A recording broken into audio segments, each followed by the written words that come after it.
Hello and welcome to the morning sports briefing here on Sunday, the 14th of February. Hi, I'm Paul and I'll be your host this morning. In the news today, we have cricket with the two test matches, an international T20 plus the Super Smash finals, basketball action over in the USA with the NBA, and Australia with the NBL. We'll also touch on the A-League over on Australia as well, where the Australian Open is also in action. Over in golf, we've got the PGA going on with Tim Wilkinson in action in that one. And also back here on New Zealand shores, we have the Prada Cup first round has happened. Finally, there's also Six Nations action in the rugby. So lots to talk about this morning. Hi, this is your best way to start the day up to speed with all of the important sports news. And before we get into the news, I will be at Merry today to have a go in a jet sprint boat ahead of the Merry event next weekend on the 20th of February. So next Saturday, do pop down to Merry. There's going to be lots of jet sprint boat action there. As I say, I will be having a go today in obviously the navigator's seat, not driver's seat. I've gone out and bought myself a GoPro, so look out for footage of what it's like to be going from 0 to well over 100 with no brakes. And I will I'll show you. You'll get to see that. Also, looking at getting a couple of interviews, chatting with a couple of drivers in the build-up to that event and navigators, obviously. So do keep an eye out on the New Zealand Sports Radio Facebook page, in particular for that kind of stuff. Let's getting into it then, and in the golf, that is the AT&T Pebble Beach Pro-Am over there in the USA, and Tim Wilkinson is currently on the course for round 3. He's through the 7th hole, and he is tied 16th at 6 under par, 6 shots behind Spieth, who is leading the event and yet to get out on to the course. So Tim doing well there, top 16, or tied 16th, sorry. We'll keep you up to speed with how he's going tomorrow on the morning sports briefing at 7 a.m. Also over in the States, move on to the NBA action. And there are 11 games yesterday. Some key results there. The Jazz beat the Bucks 129 to 115. The Lakers beat the Grizzlies 115 to 105. But the game that we would have had our eyes on was the Mavericks versus the Pelicans. That's right, Steve Adams' Pelicans. It was a high-scoring affair in this one. Luka Doncic led the Mavericks with 46 points, and Kristaps Porzingis also got 36 points for the Mavericks. For the Pelicans, they were led by Zion Williamson with 36 points and Brandon Ingram with 30. Steve Adams, poor game really, or poor numbers with 4 rebounds and just 4 points in the game. Unfortunately, the Dallas Mavericks took control of this game after the first quarter, winning 143 to 130 in that one. That means that the 3-game winning streak has now been replaced by a 2-game losing streak for the Pelicans, and that sees them in 12th place in the Western Conference. The Jazz still lead there ahead of the Lakers and the Clippers on the eastern side. On the western side. On the eastern side of things, you have the 76ers, the Bucks, and the Net. Hopefully I got the mute in there for the sneeze there, folks. Sorry for that. That's me. So yes, over on the Eastern Conference side, the 76ers lead the Bucks and the Nets in that one. Sticking with basketball news over in the NBL. And yesterday we had the Bullets versus the 36ers. The Bullets got out to a good start leading in the first quarter. But after that, the 36ers took control and saw out the game, winning that one 70 to 85. Leading the way for the 36ers was Isaac Humphries with 24 points and 13 rebounds for his double-double. Daniel Johnson also chips in with 21 points. For the Bullets, Nathan Sobey got 25 points, but no one else got into double figures scoring, which is why his team came up short. That means now in the table, the 36ers are in third place. There, Melbourne United still at the top of the table, with the Breakers at the bottom there with just one win and 4 losses from their 5 games.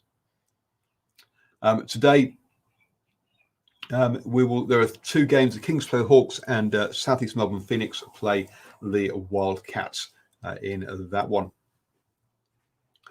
Moving on to the Prada Cup, and in a flip to the previous races, in this one, the Ineos Team UK lost both races yesterday to Luna Rosa Challenge in light winds.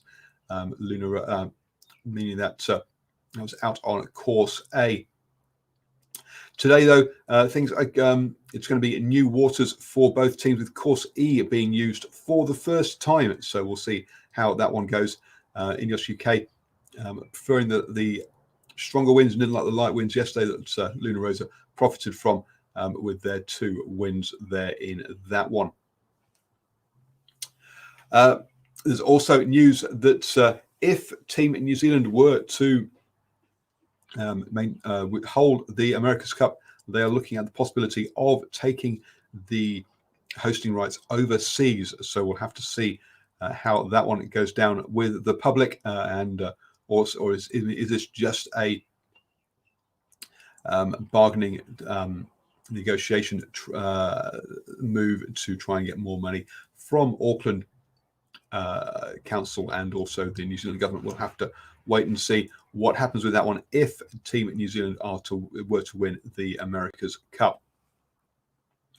Moving over to Australia, and in the A-League, there was no action yesterday, but today there are 2 games. Brisbane Roar take on Newcastle Jets, and the Wellington Phoenix take on the Central Coast Mariners. You heard yesterday on the Knicks newsletter what our experts thought about was going to happen in that Wellington Phoenix versus Central Coast Mariners. Was Connor and Dan discussed the game. You can catch that as a podcast, or you can go back and watch the video on YouTube, Facebook, or Twitter there with that one. In the tennis, and over in the men's doubles, we still have interest in this one, as Daniel and Oswald beat Kopfer Sandringham 7-6, 6-7, 7-2 to go through to the 3rd round. And today they'll be playing Monroe and Typho from the USA. Also, Piers and Venus beat Nam and Song from the wildcards from South Korea 6-4, 6-3. They will be up against Ram and Salisbury, the 5th seeds in the next round. Looking at the men's singles side of things, and Djokovic is supposed to be back in action today against Ronick with the 14th seed after he had his side strain issue there in his previous game. He said he might not make it back out onto the court for this one. We'll have to see whether he does later today in that one. Thurman will take on Dimitrov, the number 3 seed, also today. In what has been a predictable, or with few upsets so far, because Nadal beat Norrie 7-5, 6-2, 7-5 to go through to that 4th round, and number 4 seed Medvedev also came through, but in 5 sets, 6-3, 6-3, 4-3, 6-4, 4-6, start again, 6-3, 6-3, 4-6, 3-6, 6-0 in that one. So I think the highest seed to have been knocked out so far is the 10th seed. So all the favourites still in there on the men's side of things. Over on the women's side, and Barty, number 1 seed, came through comfortably 6-2, 6-4 into the 4th round. Also, we saw Osaka, the number 3 seed, come through 6-3, 6-2. and Serena Williams is also safely through 7-6, 6-2 as well. And then number 2 seed Halep came through 6-1, 6-3. So again, players coming comfortably through. We have lost the 4th seed though in the on the women's side. So yes, a couple of upsets over there in that one. Just to bring it up to speed with the rugby in the Six Nations, England beat Italy 41-18 to bounce back from that loss against Scotland last weekend, and consign Italy to 2 losses in their opening 2 games. Currently, Scotland versus Wales is live. We are approaching the hour mark in that one, so just over 20 minutes to go. Scotland are currently trailing Wales 17-20 in that one up in Edinburgh. Moving on to the cricket then, where, as I say, we have a whole host of action to cover. The test match between India and England reached its stumps on the first day, with India at 300 for 6 in that one. So a good start by India there. Rashan Pant on 33 and Patel on 5 are the 2 batsmen still in there. They were led by Rohit Sharma at the top of the innings on 161 for that one, as India made a good start to the second test. We also had the West Indies versus Bangladesh in that one, where the West Indies posted that 409 in their first innings. They managed to bowl out Bangladesh in their second innings for 296. Liton Das with 71, putting up the best fight for Bangladesh. Amongst the wickets, Cornwall with 5 wickets for 74 runs led the way for the West Indies. The West Indies had a good lead for that one going into the second innings. They've lost a few wickets early, though, and they're 41 for 3 in the second innings. Their Braithwaite, Campbell, and Mosley all have gone cheaply. Bonner and Warrican are the 2 batsmen who will start tomorrow, start today on 8 and 2. That means that the West Indies currently lead by 154 with 7 wickets remaining in their second innings. Over in the international T20, and Pakistan hosting South Africa, Pakistan posted 144 in their innings. Dwayne Pretorius had a fantastic set of figures, 5 wickets for only 17 runs off his 4 overs, leading the way for South Africa. 51 for Mohammad Rizwan at the top of the innings. It was the top scorer for Pakistan. South Africa chased that down with more than 3 overs to spare. Hendricks got 42, as did Piet van Biljon, to lead the way for South Africa in that one, as they got 145 for 4 off 16.2 overs. So a comfortable win for South Africa against Pakistan in the second T20 there. It was Super Smash action yesterday. Well, Super Smash final day yesterday down in Wellington. First up, we had the Wellington versus the Wellington Blaze versus the Canterbury Magicians. Wellington Blaze went into bat first. Sophie Devine scoring 47 runs led the way for the Blaze. But whilst the top 3 scored runs, with Devine with 47, Green with 22, and Kerr with 31, none of the other batsmen could stick around, and all the other batsmen went cheaply, with 3 runouts in the innings there. Strathwaite came on and bowled, got 3 wickets for just 13 runs off her 4 overs. There, restricting the Blaze to just 125. Yes, definitely a under par score there off the 20 overs. Canterbury Magicians, though, made hard work chasing that down. McKay at the top of the innings scored 24, but they then lost Cox and Strathwaite for 3-0. Nation, Ketcher and Banks also went for a duck, 2 ducks and 3 runs, meaning that Ibrahim and Tahuhu Hatsa saw the Canterbury Magicians home, though, with Ibrahim scoring 45 not out off 40 balls, sorry. Tahuhu scoring 38 off 20, meaning that the Canterbury Magicians reached 126 for 6 with 2 balls to spare there to win the game. Amanda Kerr took 3 wickets for 19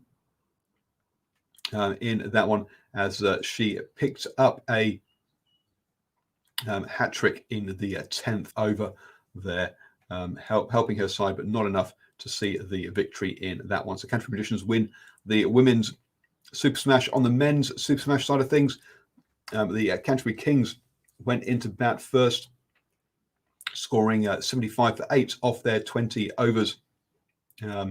Led Mikuchi with 44, led the way there for them off just 39 balls. Van Brick with 3 wickets for 28 runs off his 4 overs, with the best of the bowlers. In the chase then, and Conway was the man yet again. He's having a fantastic season with the bat. He batted throughout the innings, scoring 93 off 63 balls to see the Wellington Firebirds home with just 2 balls to spare, scoring 178 for 5 off their 20 overs, or off their 19.4 overs, should I say, in that one. So great innings there by Conway with his 93 off 63 balls. You have now started the day the best way to with all of the important sports news. Don't forget, I will be at the jet sprint boats today and also next Saturday as well. So keep an eye out for footage from all of that on the New Zealand Sports Radio socials. Looking forward to getting down over there to Mary today.